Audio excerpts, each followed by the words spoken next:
দর্শক, মৌসুমের শেষ দিকে আলুর দাম বাড়লেও লাভ হচ্ছে মধ্যস্বত্বভোগীদের হাতে।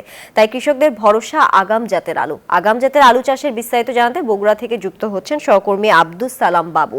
বাবু, আগাম জাতের আলু চাষ নিয়ে কৃষকরা কি বলছেন জানাবেন।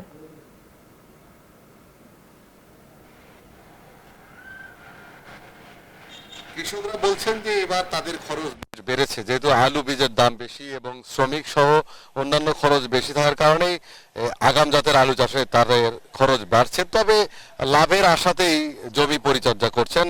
আপনাকে জানিয়ে রেখি, চলতি মৌসুমে বগুড়া জেলায় 2250 হেক্টর জমিতে আলু চাষাবাদ হয়েছে, যাতে 40,500 মেট্রিক টন আলু উৎপাদন হয় বলে প্রত্যাশা কৃষি বিভাগের। আমরা রয়েছি বগুড়া সদরের মানিকচক এলাকায় একটি ক্ষেতে। কৃষক সেই জমিতে আলুর ক্ষেত পরিচর্যা করছেন। চলতি মৌসুমে বগুড়ায় প্রতি বছরের মতোই আগাম জাতের আলু চাষাবাদ হচ্ছে, এবারও তার ব্যতিক্রম হয়নি। তবে যারা আগে আলু বীজ ক্রয় করছে তাদের একটু কম পড়েছে, এখন যারা আলু বীজ ক্রয় করছেন তাদের দাম বেশি পড়ে যাচ্ছে। অক্টোবর মাসের শেষ থেকে নভেম্বর মাস গোটা মাস জুড়েই আলু রোপণ করা হয় এবং এই আলু লাগানোর 2 মাসের মধ্যেই আগাম জাতের আলু উত্তোলন করতে পারে চাষিরা। যেহেতু 2 মাস থেকে 2.5 মাসের মধ্যে আলু উত্তোলন করে, যার কারণে ফলন কিছুটা কম হয়। প্রতি বিঘায় প্রায় 60 মণ থেকে 70 মণ আলু হয়, কখনো কখনো 50 মণ আলু হয়।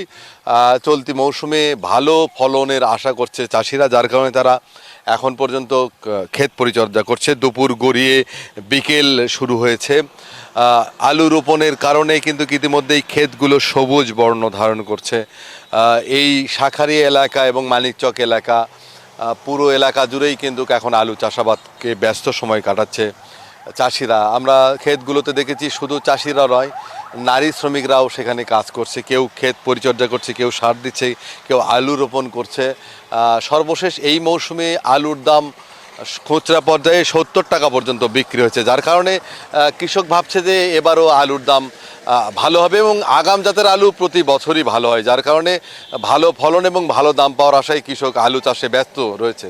এই ছিল বগুড়া থেকে সর্বশেষ।